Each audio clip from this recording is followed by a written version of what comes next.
Good evening. Welcome to reporters time. అన్ని జిల్లాల reporters ఈ రోజు బర్నింగ్ ఇష్యూస్ సిద్ధంగా ఉన్నారు. లైవ్ లో మనకు అక్కడ డీటెయిల్స్ అందించడానికి ముందుగా మనం మా బ్యూరో చీఫ్ కృష్ణమూర్తి దగ్గరికి వెళ్ళము. కృష్ణమూర్తి, చెప్పండి, ఈ రోజు మోడీ టూర్ అయితే ప్రత్యేక ఆకర్షణగా నిలిచింది. తెలంగాణలో హైదరాబాద్ బీజేపీ శ్రేణులు అయితే ఒక పండగ వాతావరణాన్ని సృష్టించినట్టుగా తెలుస్తోంది. నిన్న బండి సంజయ్ బెయిల్ రావడము, ఈ రోజు మోడీ హైదరాబాద్ రావడము బీజేపీ శ్రేణుల్లో అత్యంత ఉత్సాహకరమైన విషయంగా తెలుస్తోంది.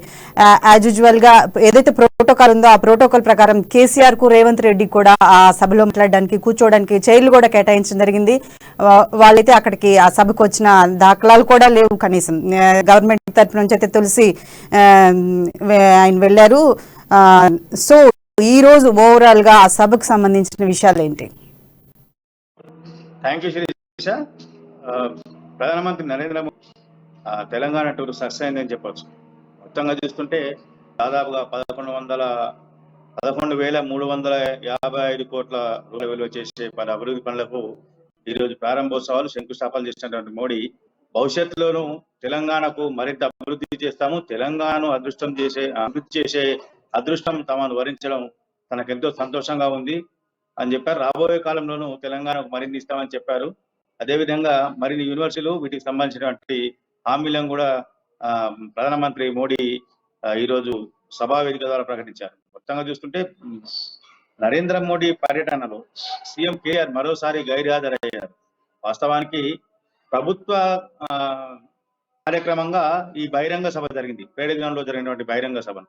అయితే ఈ బహిరంగ సభను బీజేపీ ప్రతిష్టాత్మకంగా తీసుకొని తమకు అంటే సక్సెస్ అయ్యేందుకు తమ వంతు కృషిగా చేశారు. మొత్తం అంటే ఈ బహిరంగ సభలో ప్రధానమంత్రి తో పాటు కేంద్ర మంత్రి కిషన్ రెడ్డి, రైల్వే శాఖ మంత్రితో పాటు సీఎం కేసీఆర్, స్థానిక అంటే మల్కాజ్గిరి నుంచి లోక్సభకు ప్రాతినిధ్యం స్థానిక ఎంపీ రేవంత్ రెడ్డి కూడా ఆహ్వానం ఉంది, ఆహ్వానించారు కూడా. వారికి సంబంధించినటువంటి ప్రత్యేక స్థానాన్ని కూడా కేటాయించారు. అయితే వారిద్దరు ఈ సభకు గైర్హాజరు. రేవంత్ రెడ్డి గైర్హాజరైనప్పటికీ సీఎం కేసీఆర్ గైర్హాజరు కావడం సర్వత్రంగా చర్చ జరుగుతూ ఉన్నది. ఇప్పటికీ ఇది 4వసారి తెలంగాణకు రావడం ప్రధానమంత్రి గడిచిన 2 సంవత్సరాలుగా. నాలుగు దఫాలుగా వచ్చినప్పటికీ ఏ ఒక్కసారి కూడా కనీసం మోడీ సభకు రాకపోయినప్పటికీ మోడీకి స్వాగతం పలికేందుకు కూడా సీఎం కేసీఆర్ రాకపోవడం కొంత చర్చనీయాంశంగా మారింది. మరోవైపు ప్రధానమంత్రి మాట్లాడుతూ తెలంగాణ అభివృద్ధి విషయంలో కేంద్రం చిత్తశుద్ధితో పనిచేస్తుంది, మిగతా రాష్ట్రాలతో సమానంగా తెలంగాణ కూడా కేంద్ర ప్రభుత్వం నిధులు కేటాయిస్తుంది. అయినప్పటికీ రాష్ట్ర ప్రభుత్వం కేంద్రానికి పూర్తి స్థాయిలో సహకరించడం లేదు. అయినప్పటికీ కేంద్రం తన వంతుగా తన శాయశక్తుల తెలంగాణ అభివృద్ధికి కృషి చేస్తుంది అని చెప్పారు. అని ఇందులో భాగంగానే ఎంఎంటీఎస్ రైళ్లను ప్రస్తావించినటువంటి మోడీ భూసేకరణ విషయంలో కొంత జాప్యం జరుగుతుంది, రాష్ట్ర ప్రభుత్వం చేయాల్సి ఉంటుంది, కొన్ని మౌలిక సదుపాయాల కల్పన విషయంలో జాప్యం జరుగుతుందిగా ప్రస్తావించారు. ఈ విషయాన్నే బీజేపీ నాయకులు గత కొంతకాలంగా చెప్తా ఉన్నారు. అదే విషయాన్ని మోడీ ప్రస్తావించారు. మరోవైపు అవినీతి విషయంలో ఎక్కడ రాజీ పడలేదు. ఎన్ని ఇబ్బందులైనా అవినీతిని అరికట్టడమే తమ ధ్యేయం. కొంతమంది తాము అవినీతి చేసి విచారణ జరుపుతుంటే దర్యాప్తు సంస్థలు తమ విచారణ జరపద్దు అని కోర్టుకు వెళ్ళారు. ఇది అంటే కోర్టు వాళ్ళకు మొట్టికాయలు వేసిందని చెప్పేసి మోడీ పరోక్షంగా అంటే ఇటీవల లిక్కర్ స్కామ్ లో ఆరోపణలు ఎదుర్కొన్నటువంటి ఎమ్మెల్సీ కవిత కోర్టుకు వెళ్ళడం, ఈడీ విచారణకు నేను వెళ్ళను అని చెప్పేసి ఈడీ తనను విచారించకుండా ఆదేశించమండి, ఒకవేళ విచారించకుండా తన ఇంట్లో విచారించాలి, తాను చెప్పిన చోట విచారించాలి, నేను ఈడీ ఆఫీస్కి వెళ్ళను అని చెప్పేసి కోర్టును ఆశ్రయించారు. అయితే సుప్రీంకోర్టు దీన్ని తిరస్కరించింది. స్టే కూడా ఇవ్వం, విచారణ స్టే కూడా ఇవ్వమని చెప్పేసి సుప్రీంకోర్టు చెప్పింది. ఈ విషయాన్ని మోడీ పరోక్షంగా ప్రస్తావించారు. కొంత అంటే కుటుంబ పాలన ఎక్కడ ఉంటుందో అవినీతి అక్కడే కేంద్రీకృతమై ఉంటుంది.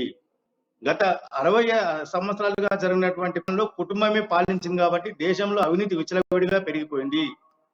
ఇదే విధంగా రాష్ట్రాల్లోనూ కుటుంబ పాలన ఎక్కడెక్కడ సాగుతుందో ఆయా రాష్ట్రాల్లో అవినీతి బాగా పెరిగింది అని పరోక్షంగా ఇటు కేసీఆర్ కుటుంబాన్ని, కల్వకుంట్ల కుటుంబాన్ని ఉద్దేశించి కొంత పరోక్ష వ్యాఖ్యలు నరేంద్ర మోడీ చేశారు. మరో పక్కన మూర్తి, ఏదైతే తెలంగాణ ప్రజానీకం ఆద్యంతం ఉత్కంఠగా ఎదురు చూస్తుంది, మోడీ ఎటువంటి ప్రసంగం ఇచ్చే అవకాశం ఉంది, తెలంగాణ గవర్నమెంట్ మీద ఘాటైన వ్యాఖ్యలు చేస్తారా లేదా అని, అంటే మొత్తం తెలంగాణ ప్రజానీకం అంతా ఎదురు చూస్తుంది. అలాగే మోడీ ప్రస్తావించారు ఏదైతే లిక్కర్ స్కామ్ అవినీతి ఉందో ఈ రెండు ప్రస్తావనలతో పాటు కుటుంబ పాలన అని ఉంది. అలాగే కేంద్ర ప్రభుత్వం ఎటువంటి తెలంగాణ గవర్నమెంట్ కి ఎటువంటి ఒప్పందాలు ఉన్నాయి, దానికి సంబంధించి రాష్ట్ర ప్రభుత్వం ఎందుకు వాటిని తీసుకోవడానికి ఇబ్బందిగా ఉంది, ఇది మోడీ ప్రభుత్వం మీద ఒక నింద వేయటానికే తెలంగాణ గవర్నమెంట్ వాటి గురించి మాట్లాడట్లేదు అని కూడా ప్రస్తావించింది. అలాగే తలసాని శ్రీనివాస్ ఏదైతే వెళ్లారో కనీసం ఈ గవర్నమెంట్ తరఫున ఒక లెటర్ ఇవ్వడం కానీ, ఈ అవకాశాలు ఉన్నాయి వీటిని మాకు ఇవ్వండి అని కానీ ఎటువంటి ఇవ్వగానే జరగలేదు. దీనికి సంబంధించి వివరాలేంటి? అంటే నేనేమంటున్నానంటే తెలంగాణ అభివృద్ధి చేయాలంటే కేంద్రం సహకారం కావాలి. కేంద్రము రాష్ట్ర ప్రభుత్వం రెండు సహకారంతో వెళ్తేనే ఎక్కడైనా ఏదైనా అభివృద్ధి జరుగుతుంది. ఇక్కడ రాష్ట్ర ప్రభుత్వము నేను ఎవరిని రానివ్వను, నేను మాత్రం వేరే దగ్గరికి వెళ్తాను, కానీ నా దాంట్లోకి ఎవరు రావద్దు, మొత్తం నేనే అని మోనోపోలిగా వ్యవహరిస్తున్నాము.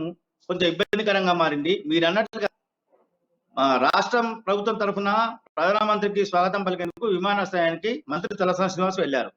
వెళ్ళినప్పుడు మీకేం కావాలి, రాష్ట్ర ప్రభుత్వానికి మీరు ఇచ్చిన ఓకే, కానీ ఇంకా ఈ సమస్యలు ఉన్నాయి, విభజన సమస్యలు ఉన్నాయి, నీ కృష్ణా విషయంలో మాకు ఏపీతో సమస్యలు ఉన్నాయి, గోదావరి నీటి విషయంలో మరోసారి వినతి పత్రం కూడా ఇవ్వలేదు. అంటే మేము కోరము, మేము వాళ్ళు ఇస్తే మేము స్వీకరించాం, వాళ్ళు పిలిస్తే మేము వెళ్ళాము, కాకపోతే వాళ్ళ మీద నిందలు వేస్తాం అనే విధంగా ధోరణితో ఉందని చెప్పేసి ఈ రోజు బహిరంగ సభ అనంతరం చాలా మటుకు చర్చ జరిగింది. రాజకీయ వర్గాల్లోనూ ఈ రకంగా చర్చ జరుగుతున్నాయి. మరోవైపు ప్రధానమంత్రి నరేంద్ర మోడీ రాక నేపథ్యంలో బీఆర్ఎస్, కాంగ్రెస్, సిపిఐ, సిపిఎం అంటే మొత్తం విపక్ష పార్టీలన్నీ, బీజేపీ పార్టీలన్నీ కూడా వేరు అంశాల మీద నిరసన ప్రదర్శనలు, ధర్నాలు, మోడీ గోబ్యాక్ అనే నినాదాలు చేశారు. ఇంకో విధంగా నిన్నటి నుంచి కూడా మోడీకి వ్యతిరేకంగా కొన్ని చోట్ల ఫ్లెక్సీలు ఇవన్నీ కూడా వెలిసాయి. అంటే ఇవన్నీ చూస్తుంటే రాజకీయంగా మోడీని ఎదుర్కోవడమే, అంటే ప్రతిదీ కూడా రాజకీయమే చేయాలి, అభివృద్ధి అనేది ఎక్కడ వద్దు, అభివృద్ధి కాదు ప్రతి రాజకీయమే అనే కోణంలో పార్టీలు వెళ్తున్నాయని స్పష్టమవుతుంది. ఇది మంచి పద్ధతి కాదని చెప్పేసి బహిరంగ సభకు వచ్చినటువంటి నాయకులు కానీ ఆ తర్వాత రాజకీయ వర్గాల్లోనూ ఈ అంశం మీద చర్చ ఉన్నది. మొత్తంగా చూస్తే మోడీ సభ సస్య కావడం పట్ల బీజేపీ నాయకులు హర్షం వ్యక్తం, తాము ఏదైతే అనుకున్నామో ఆ సంఖ్యలో మేము జనాలను తీసుకొచ్చాము, జనాలు కూడా స్వచ్ఛందంగా తల్లి వచ్చారు. ఇంకోటి సభా ప్రాంగణం అంతా కూడా మోడీ మోడీ మోడీ నినాదంతో మారుమోగిపోయింది. శిరీష, మోడీ ప్రసంగాన్ని అయితే తెలుగులో ప్రారంభించి తెలంగాణ ప్రజానిక మనసు అయితే దోచుకుంది. అలాగే ముఖ్యంగా మనకు ఏదైతే బీఆర్ఎస్ కార్యకర్తలు కొన్ని పోస్టర్స్ కూడా హైదరాబాద్ అంతా అంటించడం జరిగింది. ఈ విభజన అంశాలు ముఖ్యంగా దాంట్లో ప్రస్తావించారు. గిరిజన యూనివర్సిటీలు, అలాగే కాజీపేట కోచ్ ఒకటి చేసిన ఐటీ ఫార్మర్ సిటీ, వాటికి సంబంధించి అయితే పెద్ద ఎత్తున బీఆర్ఎస్ అయితే దీని మీద వ్యతిరేకత చూపిస్తూ ప్లకార్డులు ప్రదర్శిస్తూ నిరసన వ్యక్తం చేస్తుంది. దానికి సంబంధించి ఏంటి?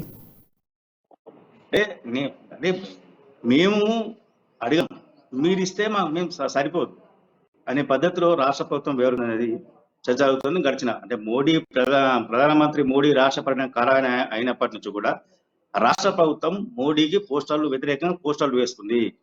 మోడీని సభకు సీఎం హోదాలో కేసీఆర్ గైర్హాజరవుతారు, ఆయన స్వాగతం కూడా పలకరు.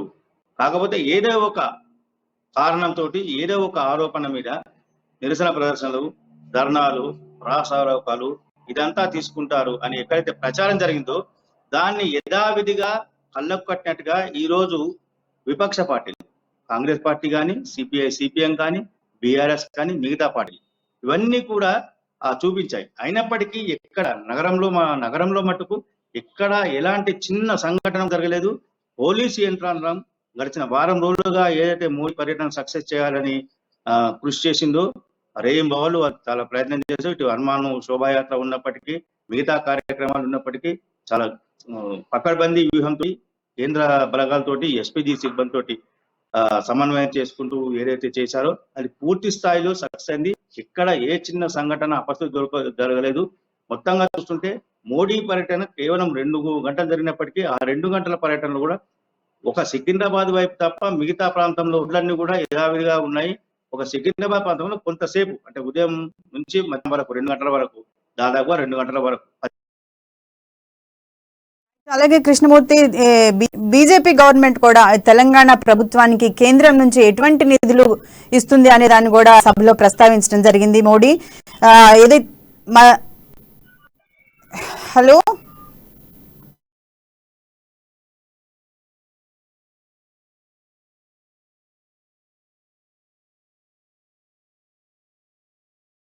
లైవ్ లో మా ప్రతినిధి హరీష్ సిద్ధంగా ఉన్నారు డీటెయిల్స్ అందించడానికి. హరీష్ చెప్పండి.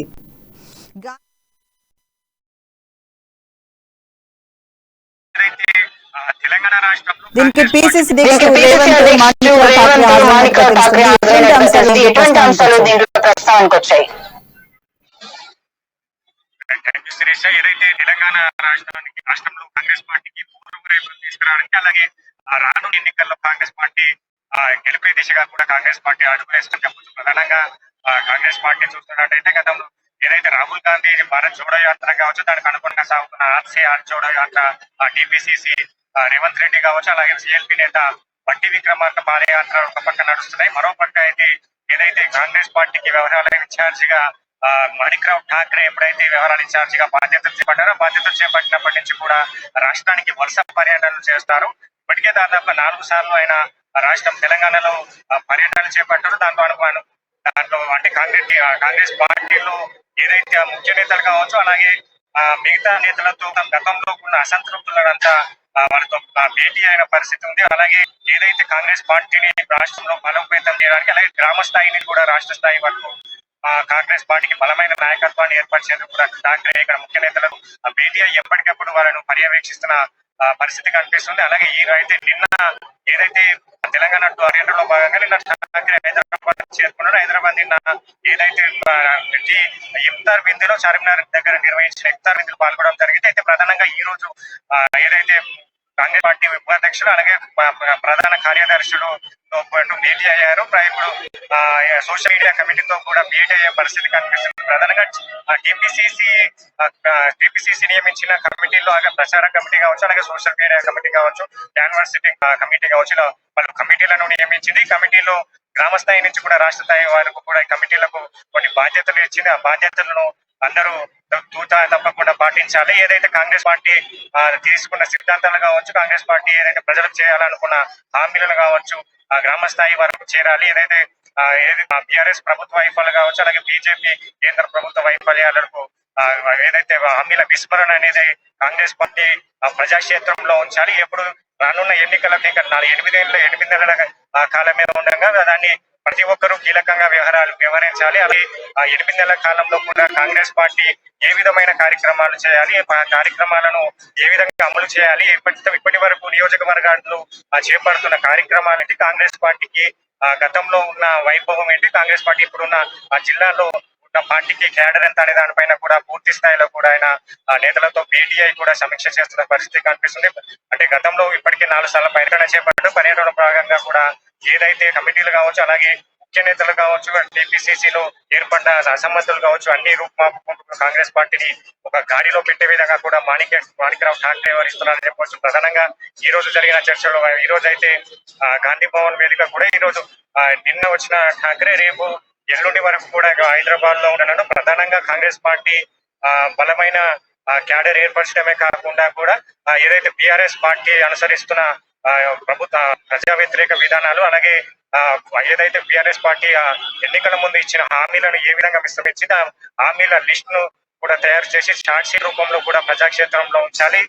ఏదైతే ఆర్సీఆర్ జోడో కొనసాగుతుంది, పాదయాత్రలో భాగంగా కూడా ఈ షార్ట్ షీట్ ను విడుదల చేస్తున్నారు. అలాగే ఈ ఎన్నికల కాలంలో నిర్వహించబోయే ప్రచారాల్లో కావచ్చు, అలాగే ఏదైతే సోషల్ మీడియా వేదికకు కూడా బీఆర్ఎస్ పార్టీ వ్యతిరేకంగా, అలాగే కాంగ్రెస్ పార్టీ గతంలో చేసిన అభివృద్ధి కార్యక్రమాలు, సంక్షేమ పథకాలు, ఇప్పుడు రానున్న ఎన్నికల్లో గెలిస్తే తీసుకువచ్చే సంక్షేమ పథకాలు, అలాగే అభివృద్ధి కార్యక్రమాల దానిపైన కూడా సోషల్ మీడియా వేదిక కూడా ప్రజాక్షేత్రంలో ఉండేందుకు కూడా సిద్ధమవుతుందని చెప్పవచ్చు. ప్రధానంగా ఏదైతే గతంలో కాంగ్రెస్ పార్టీకి బలమైన ఓటు బ్యాంకుగా కలిగిన ఎస్సీ ఎస్టీ ఓటు బ్యాంక్ ఉండేది. ఓటు బ్యాంకు వల్లనే ఇక్కడ పంజాబ్ లో కావచ్చు, మిగతా రాష్ట్రాల్లో కూడా కాంగ్రెస్ పార్టీ గెలుపు దిశగా వెళ్తుంది. అలాగే అదే సూత్రాన్ని కూడా ఇక్కడ తెలంగాణలో అమలు చేయాలని భావిస్తుంది. ప్రధానంగా ఈ రోజు జరిగిన ఎస్సీ ఎస్టీ ఏదైతే అధ్యక్షులతో మీటింగ్ కూడా ఏర్పాటు చేయడం జరిగింది. ప్రధానంగా ఏదైతే రాష్ట్ర వ్యాప్తంగా ఉన్న ఎస్సీ ఎస్టీ బలమైన నియోజకవర్గాలను లిస్టు తీయాలా, లిస్టు ప్రధానంగా కూడా అక్కడ ఎస్సీ ఎస్టీలకు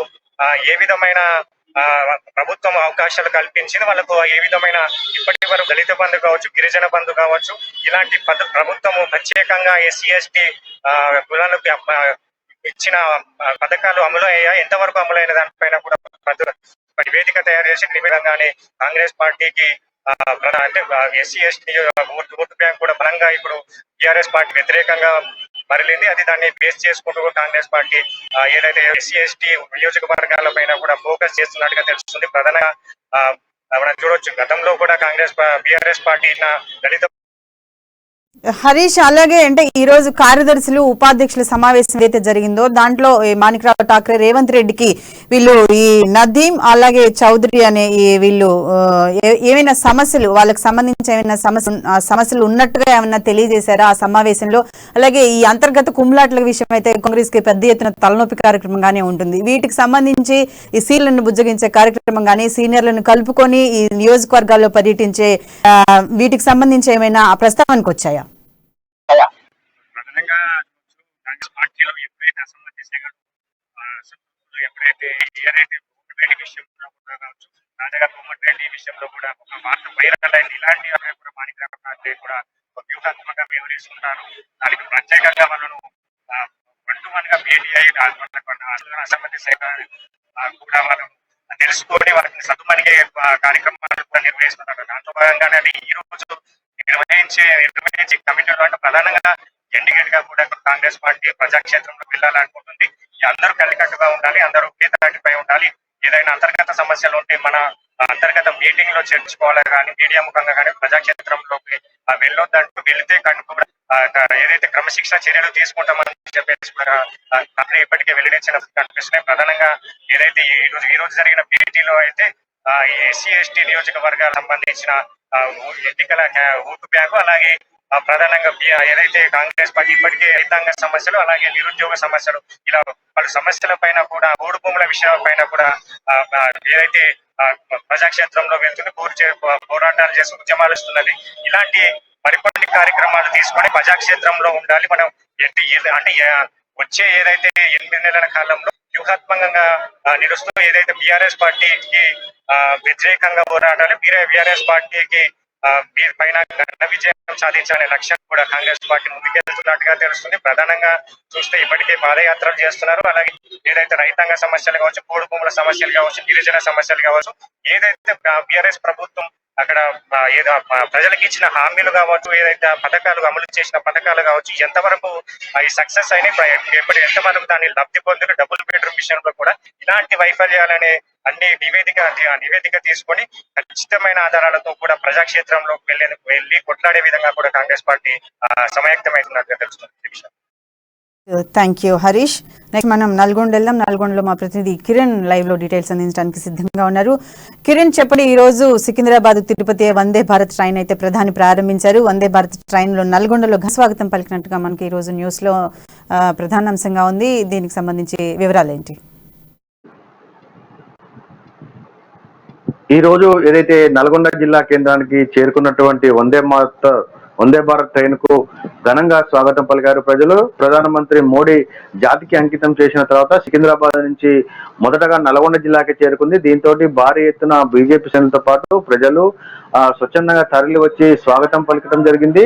అదేవిధంగా ఏదైతే తిరుపతి నుంచి తిరిగి మళ్ళీ సికింద్రాబాద్ కు వెళ్లి ట్రైన్ కు ప్రయాణికులకు రాకపోకలకు సౌకర్యంగా ఉంటుందని ఈ యొక్క వందే భారత్ ట్రైన్ కూడా తిరుపతి వెళ్లే ప్రయాణికుల సౌకర్యాలను ప్రధానమంత్రి జాతికి అంకితం చేయడం పట్ల ప్రజలందరూ కూడా సంతోషం వ్యక్తం చేస్తున్నారు. ఇప్పటికే నల్గొండ జిల్లా మీదుగా నారాయణాద్రి ఎక్స్ప్రెస్ వెళ్తున్నప్పటికీ ఇది ఉదయం పూట 7:30కే రావడము, మధ్యాహ్నం 2:30 వరకు చేరుకోవడంతో ప్రజలు కూడా సంతోషం వ్యక్తం చేస్తూ తక్కువ సమయంలో తిరుపతి చేరుకుంటుందని ఆశాభావం కూడా వ్యక్తం చేయడం పట్ల వారందరూ కూడా ఈ యొక్క ట్రైన్ ప్రతిరోజు వస్తున్నందుకు వారు రైల్వే శాఖ కావచ్చు, ఇటు వారికి ప్రధానమంత్రి మోడీ కూడా కృతజ్ఞత తెలపడం జరిగింది.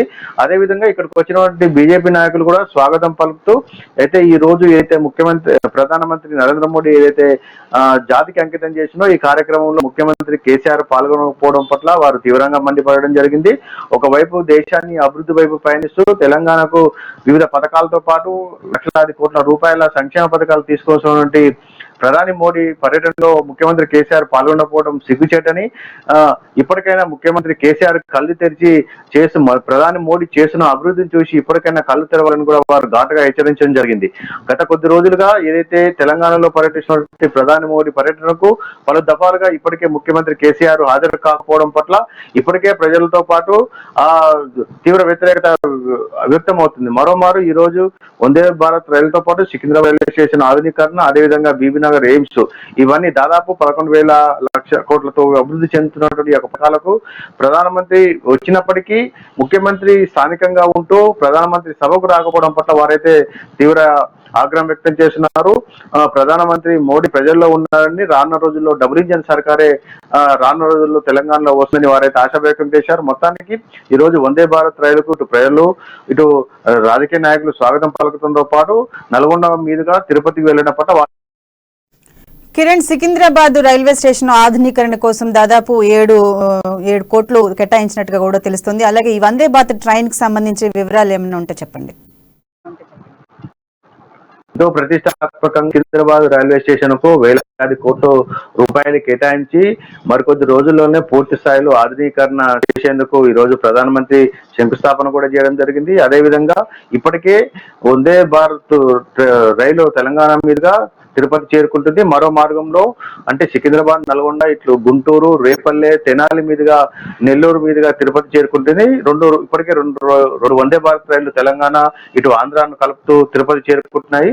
ఏదైతే తెలుగు ప్రజలు వెంకటేశ్వర స్వామిని దైవంగా భావిస్తారో ఆ యొక్క స్వామి దర్శనానికి కోసము ఈ ట్రైన్లు వేశామని ప్రజలందరూ కూడా ఈ యొక్క కార్యక్రమాన్ని ఉపయోగించుకోవాలని మోడీ సభలో చెప్పడంతో పాటు తెలంగాణను అభివృద్ధి చేస్తామని, తెలంగాణ యొక్క రాష్ట్రాన్ని ఏదైతే తెలంగాణ ఏర్పడిన తర్వాత అన్ని రంగాల్లో వెనుకబడినటువంటి తెలంగాణకు కేంద్ర ప్రభుత్వం పూర్తి సహాయ సహకారాలు ఉంటాయని, అందులో భాగంగానే కోట్లాది రూపాయలతో తెలంగాణ అభివృద్ధికి కేంద్ర ప్రభుత్వం అనేక సంక్షేమ పథకాలు చేపట్టిందని ఈ రోజు సికింద్రాబాద్ రైలు పునర్వ్యవస్థతో పాటు రైల్వే స్టేషన్, అదేవిధంగా బీబీనగర్ ఎయిమ్స్ ప్రజలందరికీ ఆరోగ్యాలకు ఉపయోగపడే బీబీనగర్ ఎయిమ్స్ కూడా దాన్ని పనులను చేపట్టడం, ఇక అదేవిధంగా ప్రధానమంత్రి నరేంద్ర మోడీ వచ్చినప్పుడల్లా కొన్ని వేలాది కోట్ల రూపాయల సంక్షేమ పథకాలు తెలంగాణ ప్రభుత్వానికి అందిస్తున్నప్పటికీ తెలంగాణ ప్రభుత్వం మాత్రము తెలంగాణ రాష్ట్రానికి కేంద్ర ప్రభుత్వం అన్నిట్లో అన్యాయం చేసిందని మండిపడడం పట్ల ఒకంత ఆగ్రహం కూడా వ్యక్తం చేయడం జరిగింది. బీజేపీ శ్రేణులతో పాటు ప్రధానమంత్రి నరేంద్ర మోడీ కూడా సభలో మాట్లాడుతూ తెలంగాణకు సంక్షేమ పథకాలు వస్తున్నాయి, తెలంగాణ ప్రజలందరూ కూడా భారతీయ జనతా పార్టీని ఆదరించాలని, రానున్న రోజుల్లో భారతీయ జనతా పార్టీకి పట్టం కట్టాలని కూడా మాట్లాడడం జరిగింది. అనేక సంక్షేమ పథకాలు అమలు చేస్తుంటే ఇక్కడ ముఖ్యమంత్రి మాత్రం ప్రగతి భవన్ నెక్స్ట్ మనం మహబూబ్ నగర్ వెళ్దాం. మహబూబ్ నగర్ లో మా ప్రతినిధి ప్రదీప్ లైవ్ లో సిద్ధంగా ఉన్నారు. ప్రదీప్, చెప్పండి, ఏదైతే తెలంగాణలో లిక్కర్ మందు తాగడం అనేది చాలా అలవాటు, ఇది ఇలాగే జరుగుతూ ఉంటుంది అని అయితే మన మంత్రులు, నాయకులు అందరూ చెప్తూ ఉంటారు. లిక్కర్ కంటే కూడా కళ్ళు మంచిది, ఇది మా సంస్కృతి, కళ్ళు తాగడం కూడా మంచిది అని అలా చెప్తూ ఉంటారు. కానీ కళ్ళు తాగి ఈ రోజు ఎక్కడైతే మహబూబ్ నగర్ తిమ్మసానిపల్లిలో 10 మంది తీవ్ర అస్వస్థతకి లోనైనట్టుగా తెలుస్తుంది. అసలు దానికి సంబంధించిన డీటెయిల్స్ ఏంటి? కళ్ళు మంచిదనే జనరల్ గా చెప్తూ ఉంటారు, అది తాగడం వల్ల ఇంత అస్వస్థతకి గురి కావాల్సిన అవసరం ఏమొచ్చింది? Thank you Sirisha. అయితే మహబూబ్నగర్ జిల్లా సమీపంలో, పట్టణానికి జిల్లా సమీపంలో తిమ్మసానిపల్లిలో ఈ రోజు కల్తీ కళ్ళు, అంటే కళ్ళులో మత్తు పదార్థాలు కలపడం వల్ల కల్తీ చేరుకుని కల్తీ కళ్ళు తాగడం వల్ల 10 మంది తీవ్ర అస్వస్థతకు గురయ్యారు. అయితే రోజు కూలీ, దినవారీ కూలీలు వాళ్ళు రోజు కూలీలు ప్రతిరోజు సాయంత్రం అలసిపోవడం వల్ల ఈ కళ్ళు తాగే అలవాటు ఉంది. అయితే ఈ కళ్ళులో ప్రధానంగా కళ్ళు వ్యాపారులు ప్రధానంగా తమకు అంటే లాభం కోసం డైజోఫామ్, ఏదైతే సిహెచ్ మరియు అల్ఫాజోలం అనే మత్తు పదార్థాలు కలపడం వల్ల ఇలాంటి అంటే అధిక మోతాదులో కలపడం వల్ల ఇలాంటి ప్రమాదాలు చోటు చేసుకుంటాయి. అయితే ఈ కళ్ళు అంటే చెట్టు నుంచి దించే కళ్ళు వేరే ఉంటుంది. అయితే అక్కడి నుంచి దించిన తర్వాత ఈ డైజోఫామ్ మరియు సాకరిన్ తర్వాత అల్ఫాజోలం అనే మత్తు పదార్థాలు కలపడం వల్ల కొంత అంటే నిద్ర వచ్చే పరిస్థితి ఉంటుంది. అయితే దాంట్లో భాగంగానే ఈ రోజు అధిక మోతాదులో కలపడం వల్ల కొంత ప్రమాదం అయితే అంటే చోటు చేసుకుంది. అయితే ఈ తాగడం వల్ల దాదాపు ఆ గ్రామానికి చెందిన 10 మంది దినసరి కూలీలు తీవ్ర అస్వస్థతకు గురయ్యారు. కొంతమంది సొమ్మసిల్లి పడిపోవడంతో అంటే పిచ్చి చేష్టలు అధిక మోతాదు కావడం వల్ల పిచ్చి చేష్టలు, తర్వాత అన్కాన్షియస్ లో ఉండి వీళ్ళు ప్రమాదంలో ఉండగా హుటాహుటిన జిల్లా ఆసుపత్రికి తరలించి చికిత్స అందించినటువంటి పరిస్థితి నెలకొంది. అయితే ఈ కళ్ళు వ్యాపారులు ప్రధానంగా ఎక్సైజ్ శాఖ నిర్లక్ష్యం వల్లనే ఇదంతా జరుగుతున్నట్టు, అంటే తమ లాభాపేక్ష కోసం ప్రాణాంతకమైన ఈ మత్తు పదార్థాలు కలపడం వల్ల ఇలాంటి చర్యలు జరుగుతున్నాయంటూ కూడా నిరసనలు వ్యక్తమవుతున్నాయి. అయితే ఉమ్మడి జిల్లాలో గతంలో కూడా ఏదైతే ఉమ్మడి జిల్లా వ్యాప్తంగా గతంలో గద్వాల్ మరియు మహబూబ్ నగర్ మరియు జడ్చల్లో కూడా ఈ కత్తి కళ్ళు వల్ల చాలా మంది ప్రాణాలు కోల్పోయినప్పటికీ సంబంధిత ఎక్సైజ్ శాఖ నిర్లక్ష్యం ఇదంతా జరుగుతుందని కూడా ప్రజలు ఆరోపిస్తున్నారు. అయితే ఈ సంబంధిత శాఖ మామూళ్ళ మత్తులో మరిగి ఇటువంటి వాటిని ప్రోత్సహిస్తున్నట్టు కూడా పలువురు ఆరోపిస్తున్నారు. అయితే ఏదైతేనేమి ఈ మత్తు పదార్థాలు కలపడం వల్ల చాలా మటుకు ప్రాణాంతకం వ్యాధులతో పాటు తర్వాత ప్రాణాలు కూడా పోయే పరిస్థితి నెలకొంది. అయితే దీని పట్ల అధికారులు కూడా ఇంతవరకు కేసు నమోదు చేయకపోవడం పట్ల కూడా తీవ్ర నిరసనలు అయితే వ్యక్తమవుతున్నాయి. శిరీష్,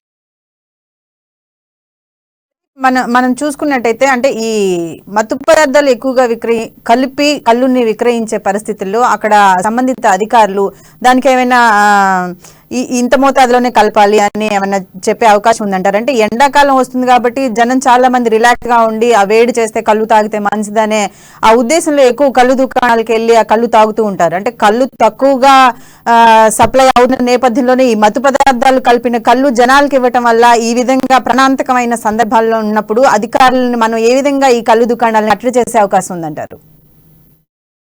అయితే ఈ మత్తు పదార్థం కలిపిన కళ్ళు తాగడం వల్ల రెండు విధాలుగా నష్టం. అంటే అధిక మోతాదుల్లో కలిపితే కూడా ప్రాణాంతకమే, అధిక మోతాదు కాకుండా చాలా తక్కువ పర్సెంటేజ్ కలిపినా కూడా ప్రమాదం. ఎందుకంటే దినసరి కూలీలు రోజు కళ్ళుకు అడిక్ట్ అవుతారు.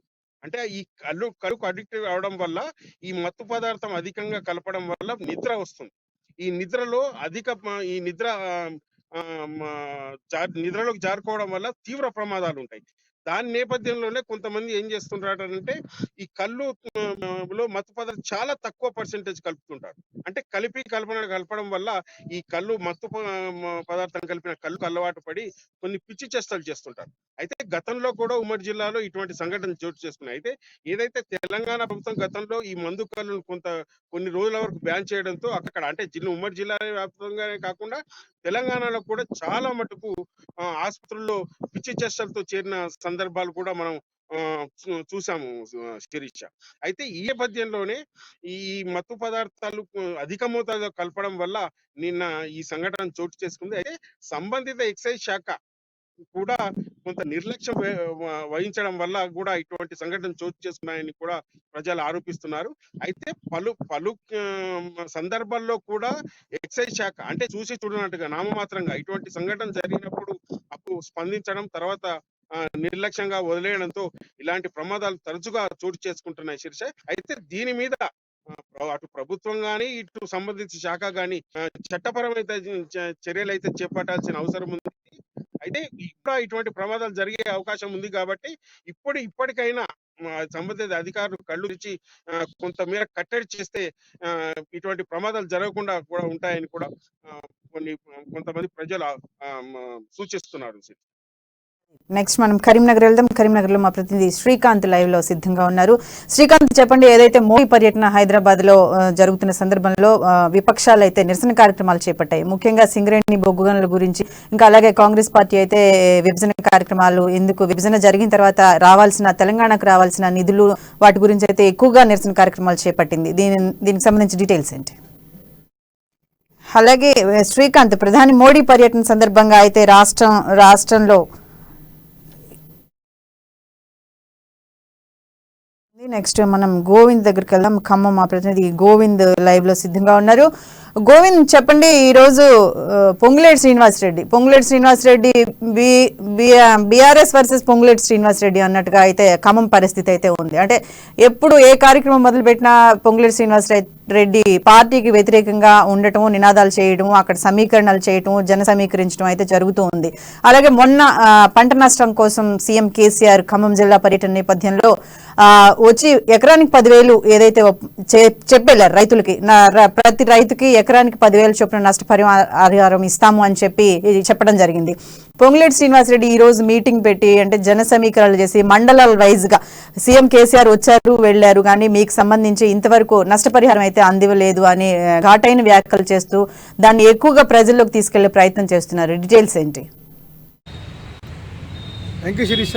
ఇప్పుడు ప్రధానంగా ఖమ్మం జిల్లాలో మాత్రం రాజకీయ సమీకరణ రోజు రోజు హీటెక్కుతున్న పరిస్థితి అనిపిస్తుంది. ప్రధానంగా చూసుకుంటే మాజీ ఎంపీ పొంగులేటి శ్రీనివాసరెడ్డి మాత్రం తనదే శైలిలో మాత్రం ఉమ్మడి ఖమ్మం జిల్లాలో మాత్రం విస్తృతంగా పర్యటిస్తూ కూడా ఇటు కార్యకర్తలను అభిమానులతో కూడా మమేకమవుతున్న పరిస్థితి అనిపిస్తుంది. ప్రధానంగా చూసుకున్నట్టయితే ఏదైతే గత 3 నెలల నుంచి కూడా ఉమ్మడి ఖమ్మం జిల్లాలోని అన్ని నియోజకవర్గాల్లో కూడా పర్యటిస్తూ కూడా తన పార్టీ కార్యాలయాలను ప్రారంభించుకుంటూ కూడా కార్యకర్తల్ని సమన్వయం చేస్తున్న పరిస్థితి వస్తుంది. ఈ నేపథ్యంలో ఈరోజు చూసుకున్నట్లయితే ప్రధానంగా ఖమ్మం జిల్లా సంబంధించి మదిర నియోజకవర్గంలో కూడా ఎర్రిపాలెం, అదేవిధంగా మదిర, బోనకల్ సంబంధించిన మండలాల్లో కూడా ఈరోజు మాజీ ఎంపీ పొంగులేటి శ్రీనివాసరెడ్డి పార్టీ కార్యాలయాలు ఏర్పరచుకుంటూ కూడా ప్రజల్లో మాత్రం అందరూ సిద్ధంగా ఉండాలని, ప్రజలకు ఎలాంటి సమస్య వచ్చినా సరే తప్పనిసరిగా అందరూ కలిసి పోరాడాలని చెప్పి కూడా ఇటు కార్యకర్తలకు సమన్వయం చేసుకుంటూ కూడా చేస్తున్నారు. అదేవిధంగా ఈరోజు ప్రధానంగా కార్యకర్తలతో మాత్రం బైక్ ర్యాలీ కూడా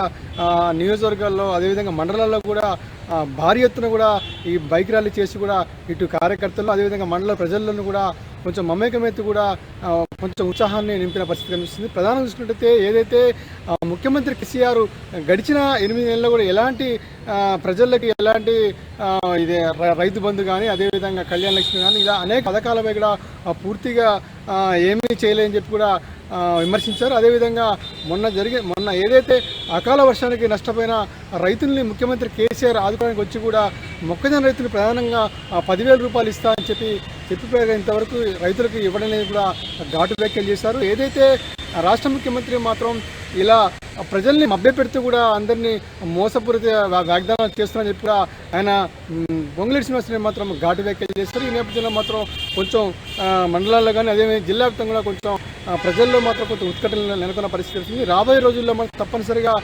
కేసీఆర్ని రానివ్వకుండా కూడా ఎలా గెలుస్తారా అడ్డుకుంటామని కూడా వ్యాఖ్యలు చేస్తారు. అదేవిధంగా రేపు కొత్తగూడెంలో జరగబోయే ఆత్మీయ సమావేశంలో కూడా ఈ గడిచిన 8 నెలల్లో ఎలాంటి వ్యాఖ్యలు చేశారనేది మొత్తం బయట పెడతానని చెప్పి కూడా ఇటు కీలక వ్యాఖ్యలు చేసిన పరిస్థితి. ఏదైనప్పుడు కూడా ఉమ్మడి ఖమ్మం జిల్లాలో మాత్రం ఒక బలమైన నాయకుడిగా ఉన్న మాజీ ఎంపీ పొంగులేటి శ్రీనివాసరెడ్డి రోజు రోజుకి మాత్రం అధికార పార్టీపై అస్త్రాలు విమర్శించుకుంటూ విమర్శలు గోవింద్, ఏదైతే ఉందో పొంగులేటి శ్రీనివాసరెడ్డి అంటే ఒక ప్రైవేట్ సైన్యాన్ని మా జిల్లాల వైజ్ గా ఏర్పాటు చేస్తున్నట్టు తెలుస్తుంది. అంటే అక్కడున్న ఆ జిల్లాల్లో ఉన్న అధికారులు కానీ దానికి సంబంధించిన పనులు కానీ ఏమైనా సరే పొంగులేటి శ్రీనివాసరెడ్డి చెప్పారు అంటే ఆ పనులు చేసే కార్యక్రమం కూడా ఉంది. అంటే ప్రభుత్వంలో లేకపోయినా కానీ ఇంత పెద్ద ఎత్తున ఈ పనులు చేసే అంటే మాట వినే తత్వం ఏదైతే ఉందో అధికారులు అదొకటి జరుగుతుంది. అలాగే ఆ పొంగులేటి శ్రీనివాసరెడ్డి ఏ పార్టీకి వెళ్తారు అనేది అయితే జనంలో ఒక సస్పెన్స్ గానే ఉంది. ఇంకా అంటే ఎన్నికల దగ్గరకు వస్తున్నాయి, ఇంకొక 5-6 నెలల్లో 7 నెలల్లో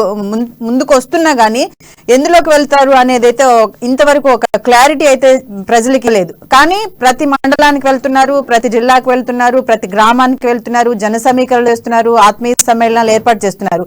దీనికి సంబంధించి ఏమైనా వివరాలు ఉన్నాయి మీ దగ్గర?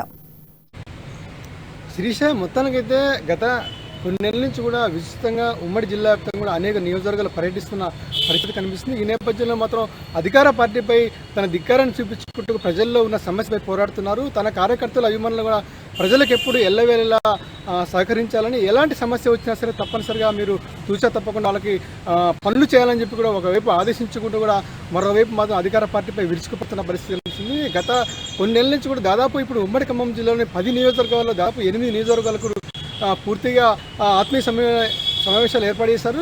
ఇక మిగతా మొత్తం 2 ఉన్నాయి, ఒకటి కొత్తగూడెం అదేవిధంగా ఖమ్మం. కొత్తగూడెంలో రేపు ఆదివారం పూట ఆత్మీయ సమావేశం జరుగుతుంది. ఈ నేపథ్యంలో అక్కడ మాత్రం అధికార పార్టీపై మాత్రం విస్తృతంగా అధికార పార్టీ మాత్రం పూర్తిగా 8 నెలల్లో గడిచిన నెలలో ఏమేం చేశారనేది మాత్రం పూర్తిగా మొత్తం బయట పెడతానని కూడా చెప్పడం మాత్రం ఇప్పుడు ఖమ్మం జిల్లాలో ఉత్కంఠ నెలకొన్న పరిస్థితి తెలుస్తుంది. అదేవిధంగా ఈ నెల 20వ తారీఖు లోపు కూడా ఖమ్మంలో కూడా పూర్తిగా ఈ ఆత్మీయ సమావేశంలో 10 నియోజకవర్గాలు కంప్లీట్ చేసిన అనంతరం మాత్రం ఏ పార్టీలోకి వెళ్తారనేది మాత్రం స్పష్టంగా తెలియజేస్తారని కూడా ఆయన చెప్పారు. ఎవరు చెప్పినా మనం నమ్మొద్దు, నేను ఏ పార్టీలోకి వెళ్ళినా అది మాత్రం ఎవరు నమ్మొద్దని, నేను ప్రజల నుంచి ఎలాంటి స్పందన వస్తుందో ప్రజల నుంచి నిర్ణయం తీసుకున్నాకనే నేను నా నోటి ద్వారా నేను ఏ పార్టీలోకి వెళ్తానని కూడా స్పష్టంగా ఆయన చెప్పిన పరిస్థితి ఉంది. అయితే ఈ నేపథ్యంలో మాత్రం ఈ నెల మాత్రం ఏ పార్టీలోకి చేరేదని మాత్రం ఆయన నోటి ద్వారానే చెప్తారంటూ కూడా మనకు గత ఆత్మీయ సమావేశంలో కూడా చెప్పిన పరిస్థితి వస్తుంది. ఈ నేపథ్యంలో మాత్రం ఈ నెల పూర్తయ్యే లోపల మొత్తం 10 నియోజకవర్గాల్లో పూర్తి చేసుకునే నేపథ్యంలో మాత్రం ఏ పార్టీలోకి వెళ్తారనేది మాత్రం ఇప్పుడు మాత్రం చెప్తానని చెప్పడం మాత్రం ఇప్పుడు ప్రజల్లో మాత్రం కొంచెం ఎందులో చేరుతారనేది మాత్రం ఉత్కంఠమైన పరిస్థితి కనిపిస్తుంది. ప్రధానంగా అయితే బీజేపీ వెళ్తారా, కాంగ్రెస్ వెళ్తారా అనేది మాత్రం కొంచెం చర్చ మాత్రం దూరంగా జరుగుతుంది. ప్రధానంగా జిల్లాలో చూసుకున్నట్టయితే ఇప్పటివరకు చూసుకున్నట్టయితే ఖమ్మం ఉమ్మడి జిల్లాలో మాత్రం కేవలం 2014 ఎన్నికలు కానీ 2018 ఎన్నికల్లో మాత్రం బీఆర్ఎస్ పార్టీ నుంచి కేవలం 1 సీటు మాత్రమే గెలిచింది. మిగతా అన్ని కూడా కాంగ్రెస్ పార్టీ అదేవిధంగా టీడీపీ గెలిచిన నేపథ్యంలో మాత్రం కాంగ్రెస్కి వెళ్తేనే బాగుంటుందని కొంతమంది చెప్తున్న పరిస్థితి కనిపిస్తుంది. కాకపోతే కాంగ్రెస్ ఓట్ బ్యాంకింగ్ రాష్ట్ర వ్యాప్తంగా కొంచెం ఉన్న నేపథ్యంలో మాత్రం కాంగ్రెస్ నుంచి పోటీ చేస్తారా లేకపోతే బీజేపీ వైపు మొగ్గు చూపుతున్న పరిస్థితి. అమిత్ షాతోని ఉన్న టచ్ల నేపథ్యంలో బీజేపీ వెళ్తే మాత్రం 10 నియోజకవర్గాల్లో తమ అభ్యర్థులను గెలిపించుకుంటారనే ఒక కార్యకర్తల నుంచి వస్తున్న నేపథ్యంలో మాత్రం బీజేపీకి వెళ్తారని మాత్రం తెలుస్తుంది శిరీష. కానీ మొత్తానికైతే ఏ పార్టీలోకి వెళ్తారనేది మాత్రం మరికొన్ని రోజుల్లో మాత్రం తెలియాల్సి ఉంది శిరీష. గోవింద్, నెక్స్ట్ మనం నిజామాబాద్ వెళ్దాం. నిజామాబాద్లో మా ప్రతినిధి శ్రీనివాస్ లైవ్ లో సిద్ధంగా ఉన్నారు డీటెయిల్స్ అందించడానికి. శ్రీనివాస్, చెప్పండి, నిజామాబాద్ జిల్లా ముఫ్కాల్ మండలంలోనైతే ఎస్ఐ చైర్ ఖాళీగా ఉన్నట్టుగా గత కొన్ని రోజుల నుంచి మనకు సమాచారం అందుతూనే ఉంది. అంటే విధులు నిర్వహించడానికి ఎస్ఐలు అక్కడికి ఎందుకు రాలేకపోతున్నారు? అక్కడ అధికార పక్షం కానీ లేకపోతే ప్రతిపక్షం కానీ ఈ ఎస్ఐ పోస్ట్ ని ఖాళీగా ఉంచే పరిస్థితులు నెలకొల్పుతున్నారా? ఎస్ఐలు భయపడుతున్నారా? ఏంటి అక్కడ పరిస్థితులు ఏంటి? అయితే శిరీష, నిజామాబాద్ జిల్లాలో అయితే ముక్కాల్ మండలంలో సంబంధించినటువంటి స్టేషన్లో ఎస్ఐ కుర్చీ గత 3 నెలలుగా ఖాళీ ఉన్న పరిస్థితి కనిపిస్తా ఉంది. ఎవరైనా ఎస్ఐ కూడా అక్కడికి రావాలంటే కూడా వెనుక ముందు ఆలోచించే పరిస్థితి అయితే అక్కడ చోటు చేస్తుంది. అయితే గతంలో కొన్ని కాంప్లికేటెడ్ ఇష్యూస్ ఉన్న బాల్కొండ నియోజకవర్గం అంటేనే అన్ని రకాలుగా కూడా యాక్టివ్ ఉండాల్సిన పరిస్థితి. ఈ నేపథ్యంలో కూడా ఎస్ఐ కూడా దాదాపు 3 నెలల నుంచి అక్కడ రాకపోవడం పట్ల కూడా కొన్ని కేసులు కూడా పెండింగ్ పడుతున్న నేపథ్యం కనిపిస్తా ఉంది. అయితే ఎస్ఐ రాకపోవడం వల్ల కూడా అక్కడ అక్రమంగా మొరం రవాణా కానీ ఇట్లాంటి ఇల్లీగల్ కాంట్రాక్ట్స్ అయితే వస్తున్న నేపథ్యంలో కూడా ప్రజలందరికీ కూడా సౌకర్యాలు మెరుగుపడాలన్నా కూడా ఎలాంటి ఇబ్బందులు వస్తూ ఉంటాయి. తరచుగా వస్తున్న ఏ ఇష్యూకి అయినా సరే అక్కడ ఎస్ఐ స్థాయి అధికారి అయితే ఉండాలి. ఆ ఎస్ఐ స్థాయి అధికారి లేకపోవడంతో కూడా అక్కడ సంబంధించినటువంటి కేసులు కూడా పెరుగుతున్న నేపథ్యం కనిపిస్తా ఉంది.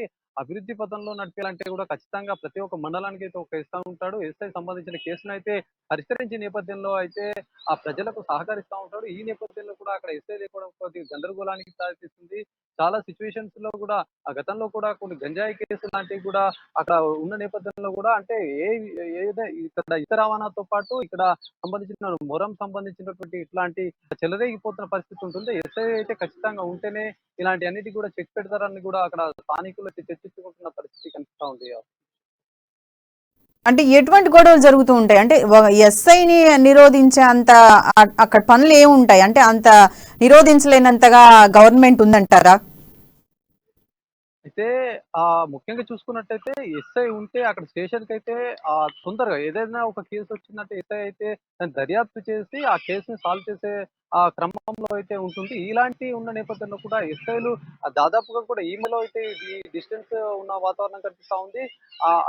ఈ నేపథ్యంలోనే ఇక్కడ అక్రమంగా కూడా మొరం లాంటివి కూడా ఇష్యూస్ వస్తా ఉన్నాయి. అయితే ఎస్ఐ సంబంధించినటువంటి ఇంకా అధికారులు కూడా ఆ దిశగా అయితే చర్యలు చేపట్టినప్పటికీ కూడా సరైన ఎస్ఐ కూడా అది చూస్తున్నాం అనే విధంగా అయితే చెప్తా ఉన్నారు. రావాల్సి ఉంది ఎస్ఐ అయితే ఆ క్రమంలో కొద్దిగా జాప్యం జరుగుతా ఉంది. సంబంధించినటువంటి అధికారి అయితే దీనికి ఖచ్చితంగా చర్యలు చూపాల్సిన అవసరం ఉంది.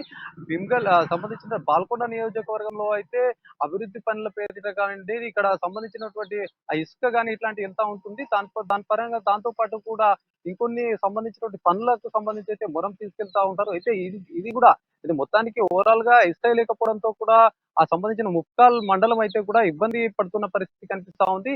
ఎస్ఐ స్థాయి అధికారి అయితే రావాల్సి ఉండగా కూడా కొన్ని కారణాల చేత రాలేకపోయినట్టు కూడా మాకు అంతర్గతంగా కూడా తెలుస్తున్న పరిస్థితి కనిపిస్తా ఉంది. ఎస్ఐ స్థాయి అధికారి కూడా తొందరనే పంపిస్తామని గతంలో చెప్పినప్పటికీ కూడా ఇంకా కారణాలు పూర్తిగా తెలియాల్సింది శిరీష. ఇక్కడ అంటే ప్రజాప్రతినిధులు బడా నాయకుల మధ్య గొడవలే ఈ ఎస్ఐ పోస్ట్ ఖాళీగా ఉండటానికి కారణం అని తెలుస్తుంది. అంటే ఆ ప్రజాప్రతినిధులు ఎవరు, వాళ్ళకి సంబంధించిన పనులు ఏముంటాయి, అంటే ఈ ఇసుక దందా ఒకటి, దీనికి సంబంధించిన డీటెయిల్స్ ఏంటి? అయితే గతంలో చూసుకున్నట్టయితే ఆ సంబంధించిన బాల్కొండ నియోజకవర్గంలో అయితే ప్రజాప్రతినిధులు కానివ్వండి, అధికార పార్టీకి సంబంధించినటువంటి దాంట్లో వర్గపోరు ఉండేది. ఈ వర్గపోరులో భాగంగా కూడా గతంలో ఇలాంటి సంఘటనలు కూడా దుమారం నేర్పిన పరిస్థితి ఉంది. ఈ దుమారం నేర్పిన సంబంధించినటువంటి పరిస్థితులు అక్కడ కూడా బాల్కొండ నియోజకవర్గం ఉన్న నేపథ్యంలో కూడా ఏ పని చేయాలన్నా ఇక్కడ అధికారుల ఒత్తిడి అయితే కాస్త ఉంటుంది కాబట్టి ఆచితూచి అడిగేయాల్సిన పరిస్థితి అయితే అక్కడ చోటు చేసుకున్న పరిస్థితి ఉంటుంది. అక్కడ సంబంధించినటువంటి ఎస్ఐ అధికారి కూడా ఎలాంటి కేసులు కట్టాలన్నా కూడా కొద్దిగా రాజకీయ ప్రోద్బలం ఉండే నేపథ్యంలో కూడా ఇట్లాంటి ఆరోపణలు అయితే ప్రజల నుంచి వ్యక్తమవుతున్న పరిస్థితి కనిపిస్తా ఉంది. ఈ నేపథ్యంలోనే ఇట్లాంటి పోస్ట్ కొద్ది ఖాళీగా ఉన్నట్టుగా కూడా తెలుస్తా ఉంది. ఈ నేపథ్యంలో కూడా ఎస్ఐ పోస్ట్ ఖాళీగా ఉండడంతో కూడా ఇలాంటి ఇబ్బందుల వాతావరణం కూడా ఎదురవుతున్న పరిస్థితి కనిపిస్తుంది. ఓవరాల్ గా నిజామాబాద్ జిల్లాలో అయితే ఇసుక అక్రమ రవాణా అయితే కొనసాగుతుంది. ఈ నేపథ్యంలో కూడా దీంతో పాటు మొరం కూడా తీసుకెళ్తున్న పరిస్థితి కనిపిస్తా ఉంది. అయితే మొత్తానికి గతంలో జరిగినట్టు కొన్ని సంఘటనల దృష్ట్యా కూడా ఎస్ఐ ఇంకా అక్కడ నియమించలేని పరిస్థితిగా స్థానికంగా మనకు తెలుస్తా ఉంది. Thank you Srinivas. నెక్స్ట్ మనం వరంగల్ వెళ్దాం. వరంగల్లో మా ప్రతినిధి స్వామి లైవ్ లో సిద్ధంగా ఉన్నారు డీటెయిల్స్ అందించడానికి. స్వామి, చెప్పండి, ఈ రోజు మోడీ పర్యటన నేపథ్యంలో బీఆర్ఎస్ పార్టీ శ్రేణులు అయితే పెద్ద ఎత్తున నిరసన కార్యక్రమానికి శ్రీకారం చుట్టాయి. హైదరాబాద్ మొత్తం కూడా పోస్టర్లు అంటించే నిరసన కార్యక్రమం, అలాగే జిల్లాల వ్యాప్తంగా కూడా ఏదైతే సింగరేణి బొగ్గు గనులు ప్రధాన అంశ ఎజెండాగా వాళ్ళు తీసుకున్నారు. సింగరేణి ప్రైవేటీకరణ నేపథ్యంలో బీజేపీ గవర్నమెంట్ సింగరేణిని ప్రైవేటీకరణ చేయొద్దు అని చెప్పేసి కేటీఆర్ అయితే పిలుపునివ్వడం జరిగింది. జిల్లాల వ్యాప్తంగా అయితే ధర్నాలు కొనసాగుతూ ఉన్నాయి బీఆర్ఎస్ నేతృత్వంలోనే. దీనికి సంబంధించి వరంగల్లో ఎటువంటి పరిస్థితి ఉంది, ఈ రోజు డీటెయిల్స్ ఏంటి?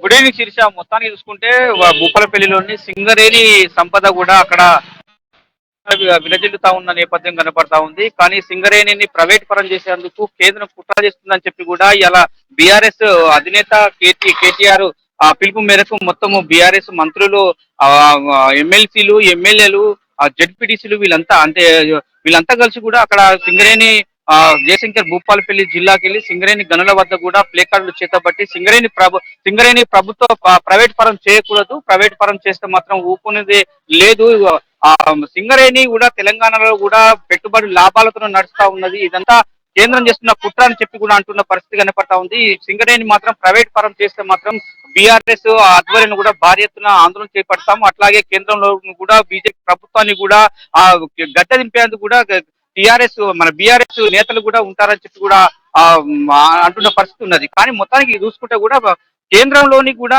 అంటే సింగరేణి సిరులను కూడా ప్రైవేట్ పరం చేసి దారాదత్తం చేసి తెలంగాణలో విచ్ఛిన్నం చేయడానికి కూడా కుట్ర పన్నుతుందని చెప్పి కూడా బీఆర్ఎస్ నేతలు ఆరోపిస్తున్న పరిస్థితి కనపడింది శిరీష. రైట్. అలాగే అంటే సింగరేణి ప్రైవేట్ పరం చేసి అంటే మోదీకి ఎవరైతే అనుకూలంగా ఉన్నారో వాళ్ళకి సంబంధించి వాళ్ళకి కట్టబెట్టాలని, అలాగే జాతికి ఉండాల్సిన ఇటువంటి సెక్టర్స్ అన్ని కూడా ప్రైవేట్ పరం చేస్తుందని చెప్పి కూడా బీఆర్ఎస్ చెప్తూ ఉంది. అంటే ముఖ్యంగా రాష్ట్ర వాటా ఎంత, అలాగే కేంద్ర వాటా ఎంత, ఎందుకు ఇంత అప్పు చేయాల్సి వచ్చింది, ఆ అప్పుకు సంబంధించి రాష్ట్ర ప్రభుత్వం ఎటువంటి నిర్ణయం తీసుకునే అవకాశం ఉంది?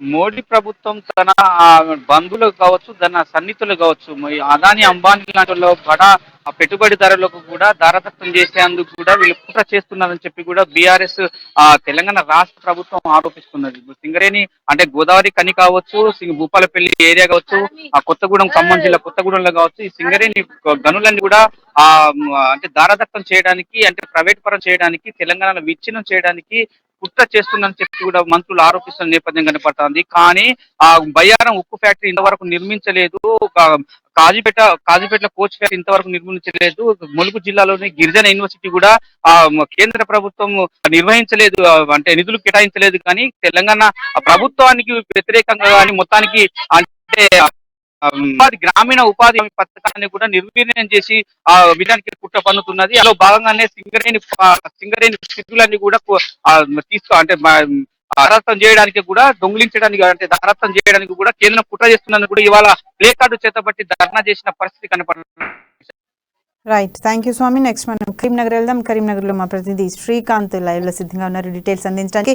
శ్రీకాంత్, చెప్పండి, ఈ రోజు అంటే జిల్లాల వ్యాప్తంగా కూడా ప్రధాని మోదీ పర్యటన సందర్భంగా బీఆర్ఎస్ కార్యకర్తల నిరసన కార్యక్రమం జరుగుతుంది. ఇప్పుడు మనం వరంగల్ స్వామిని కూడా చూసాం. నెక్స్ట్ కరీంనగర్ లో కూడా బీఆర్ఎస్ కార్యకర్తలు ఏదైతే ఈ నిరసన కార్యక్రమాల్లో పెద్ద ఎత్తున చేస్తున్నట్టుగా ఉంది.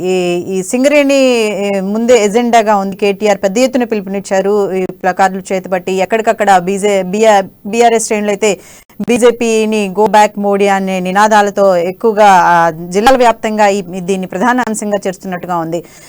కరీంనగర్ లో పరిస్థితి ఏంటి? Good evening Sirisha. ఉమ్మడి కరీంనగర్ జిల్లాలో పెద్ద ఎత్తున ఏదైతే ప్రతిపక్ష పార్టీలు బీఆర్ఎస్ పార్టీతో అధికార పార్టీతో పాటు కాంగ్రెస్, సిపిఐ, సిపిఎం లాంటి పార్టీలు కూడా పెద్ద ఎత్తున నిరసన గలం వినిపించారు. ఈ రోజు జిల్లా కేంద్రంలో సిపిఐ, సిపిఎం మనం విజువల్స్ లో చూడొచ్చు. అంబేద్కర్ సాక్షిగా ఏదైతే తెలంగాణ ఏర్పడిన తర్వాత విభజన హామీలను కూడా విస్మరించారు అని చెప్పేసి వాళ్ళు ప్రధానంగా ఆరోపించడం జరిగింది. ఏదైతే విభజన హామీలు అంటే ఇది తెలంగాణకు తలమానికంగా ఉన్న సింగరేణి బొగ్గుగని ఏదైతే దారాదత్తం చేయడానికి పూనుకున్నారు. అంబానీ, అదానీ లాంటి వాళ్లకు ప్రైవేట్ పరం చేసి కట్టబట్టడానికి కొరకు ఈ చర్య హేయమైన చర్య అని చెప్పేసి ప్రధానంగా వాళ్ళు ఆరోపిస్తున్న పరిస్థితి. ఒక్క సింగరేణిలో కాకుండా ప్రతిదీ కూడా ప్రైవేట్ పరం చేయడాన్ని వ్యతిరేకిస్తూ, అంటే ఇది ఈ ఒక్కసారి కాదు, అంటే ప్రధాని మోడీ టూర్ ఎప్పుడున్నా కూడా అధికార బీఆర్ఎస్ పార్టీ ఎప్పుడు కూడా వ్యతిరేకిస్తూ తమ నిరసన గలాన్ని వినిపిస్తూ ఉంటారు. TRS party working president KTR పిలుపు మేరకు ఉమ్మడి జిల్లా వ్యాప్తంగా పలు చోట్ల నిరసనలు, ధర్నాలు అయితే చేపట్టారు. గోదావరి ఖని ఏదైతే సింగరేణి ఉంటుందో గోదావరి ఖని ప్రాంతంలో పెద్ద ఎత్తున మహా నిరసన కార్యక్రమం చెప్పారు. ఈ కార్యక్రమంలో జిల్లా ఏదైతే బీఆర్ఎస్ పార్టీ జిల్లా అధ్యక్షుడు పిలుపు మేరకు సాంఘిక సంక్షేమ శాఖ మంత్రి కుప్ప ఈశ్వర్ కూడా హాజరయ్యారు. తను ఒక తీవ్ర పదజాలం కూడా చేయడం జరిగింది. తెలంగాణ పట్ల మోడీ విషం కక్కుతున్నారని చెప్పేసి ప్రతిదీ కూడా ప్రైవేట్ పరం చేసి ఏదైతే సింగరేణి కార్మికుల పుట్ట కొట్టే ప్రయత్నం జరుగుతుంది. దీనికి సింగరేణి కార్మికులంతా కూడా సన్నద్ధం అవ్వాలి. రాబోయే ఎన్నికల్లో బీజేపీ పార్టీకి తగిన బుద్ధి చెప్పాలని కూడా ఆయన ఒక పిలుపునివ్వడం జరిగింది. ఈ మనం విజువల్స్ లో చూడదు, అంటే ఒక ఏదైతే అధికార పార్టీ నేతలు మోడీ టార్గెట్ గా ఏదైతే మోడీకో హటావో సింగరేణికో బచావో అంటూ ప్లకార్డులతో నిరసన తెలపడం జరిగింది. హైదరాబాద్ గో బ్యాక్ అని చెప్పేసి వీళ్ళంతా కూడా ఏదైతే కాంగ్రెస్ పార్టీ కానీ సిపిఐ, సిపిఎం, బీఆర్ఎస్ పార్టీ వీళ్ళంతా కూడా కావాలని బీజేపీ పార్టీ పట్ల దుమ్మెత్తిపోయేసే కార్యక్రమం పెట్టుకున్నారని చెప్పేసి కూడా బీజేపీ కార్యకర్తలు కూడా ఇటు పలు నిరసనలకు పిలుపునిచ్చే అవకాశం కూడా ఉంది. ఏదైతే ప్రధాని మోడీని టార్గెట్ ఇస్తూ విభజన హామీలను ఎక్కడ కూడా అమలు అవ్వట్లేదు అని చెప్పేసి ఉమ్మడి జిల్లా వ్యాప్తంగా నిరసనల హోరైతే వేడెక్కింది. ఉమ్మడి జిల్లా వ్యాప్తంగా కూడా రాజకీయ పరంగా వాతావరణం కూడా వేడెక్కిన పరిస్థితులు అయితే ఉన్నాయి శిరీష.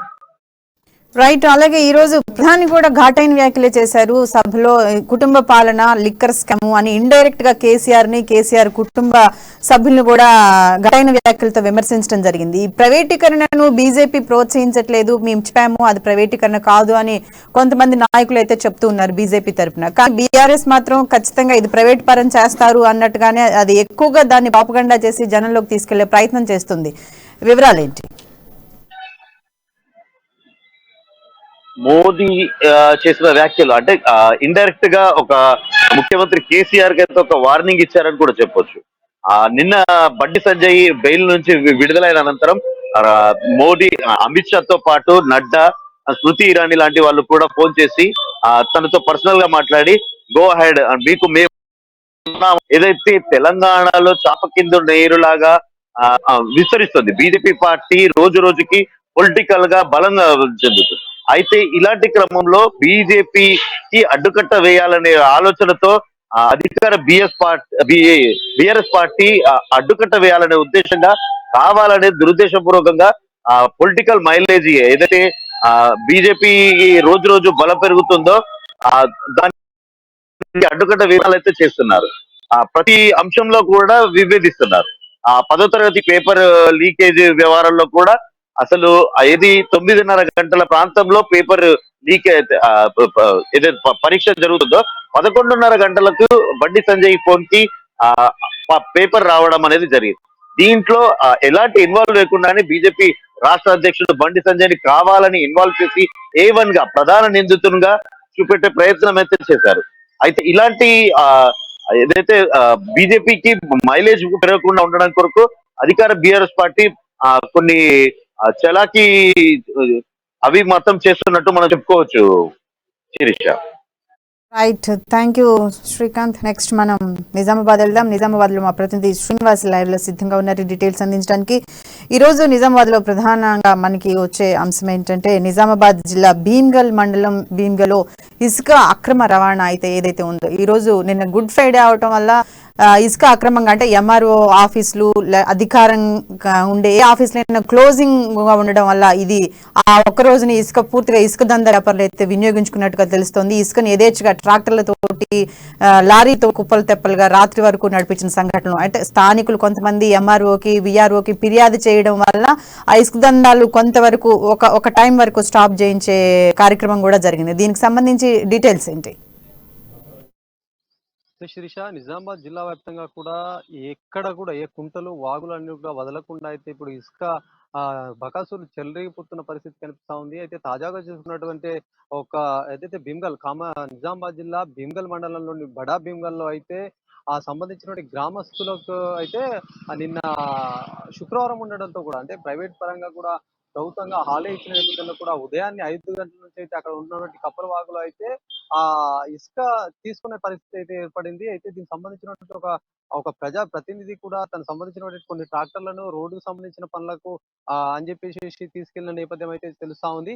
ఈ నేపథ్యంలో ఒక 10 ట్రాక్టర్లు వెళ్ళిన నేపథ్యంలో కూడా స్థానికంగా ఉన్నటువంటి గ్రామస్తులు కానివ్వండి, అక్కడ చూసిన వాళ్ళు కూడా కేవలం కొంతమంది మాత్రమే తీసుకెళ్తారా అని చెప్పి మరికొన్ని ట్రాక్టర్లు కూడా వెళ్ళిన పరిస్థితి కనిపిస్తుంది. దాదాపుగా కూడా 20 నుంచి 25 ట్రాక్టర్లు కూడా అక్కడికి వెళ్ళిన నేపథ్యంలో కూడా వందల సంఖ్యలో అయితే ట్రిప్పర్లు ఇసుకని తీసేసిన పరిస్థితి కనిపిస్తా ఉంది. స్థానికంగా మరికొందరైతే అధికారులకు రెవెన్యూ అధికారులకు అక్కడ సమాచారం అందించిన నేపథ్యంలో కూడా హుటాహుటిన అయితే రెవెన్యూ అధికారులు రావడము, తర్వాత అక్కడ పరిశీలించడము, సంబంధించినటువంటి ట్రాక్టర్లు కనబడ్డా కూడా ఆ ఇసుక ట్రాక్టర్లను అయితే కేసులు కట్టాల్సిన పరిస్థితి అయితే ఉంటుంది.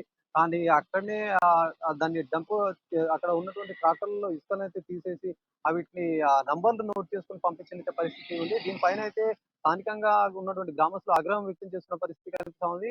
ఏదైనా ఎక్కడైనా పట్టుబడ్డ ట్రాక్టర్లకు అయితే ఖచ్చితంగా కేసులు కట్టాల్సింది పోయి దీనికి సంబంధించింది వదిలేసి మళ్ళీ నంబర్లు తీసుకుని రేపు చూద్దామన్న విధంగా ప్రవర్తించడం అయితే రెవెన్యూ అధికారుల తీరు ఎలా ఉందని చెప్పి కూడా స్థానికంగా కూడా ప్రశ్నిస్తున్న పరిస్థితి కనిపిస్తా ఉంది. అయితే అక్కడ సంబంధించినటువంటి ఏదైతే ఆ వాగులో ఉన్నటువంటి గతంలో చూసుకున్నట్టయితే అధికారికంగా అయితే వేగులతో సహా కూడా నడుస్తుండే గతంలో చూసుకున్నట్టయితే ఇప్పుడు తాజాగా కూడా నిన్న జరిగిన సంఘటన దాదాపుగా కూడా 20 ట్రాక్టర్లు ఇట్లాంటి అక్రమ ఇసుక రవాణా చూడడం పట్ల కూడా జిల్లా వ్యాప్తంగా అది ఒక చర్చనీయాంశమైన పరిస్థితి ఉంది. అయితే దీనికి సంబంధించినటువంటి రాత్రి వేళల్లో కూడా ఎద్దుల బండిలో కూడా ఇసుకని తీసుకుపోయి డంప్ చేస్తున్న పరిస్థితి కూడా మనకు తెలుస్తా ఉంది. అక్రమంగా ఇసుకని ఒక చోట డంప్ చేసి అక్కడి నుంచి కూడా ట్రాక్టర్ల సహాయంతో కూడా సంబంధించిన వాళ్ళకి ఎవరికైతే అవసరం ఉంటుందో అక్కడ తీసుకెళ్లి అమ్మేస్తున్న పరిస్థితి కనిపిస్తా ఉంది. ఇదంతా జరుగుతున్నా కూడా రెవెన్యూ యంత్రాంగం ఏం చేస్తుందన్న అయితే పలు విమర్శలు కూడా వ్యక్తమవుతున్న పరిస్థితి కనిపిస్తా ఉంది. రెవెన్యూ యంత్రాంగం కట్టుదిట్టమైన చర్యలు చేపట్టి సంబంధించిన వాళ్ళకి ఎవరైతే ఇసుకకు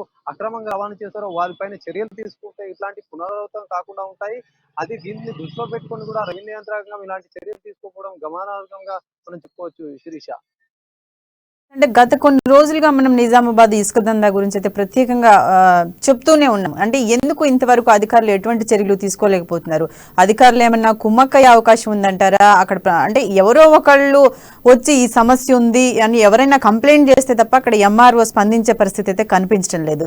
ఈ ఇసుక దందా వెనుక ఏం జరుగుతుంది? ఎవరైనా నాయకుల హస్తం ఉందంటారా, లేకపోతే ఎవరైనా ఇండైరెక్ట్ గా సపోర్ట్ చేస్తున్నారా ఏంటి?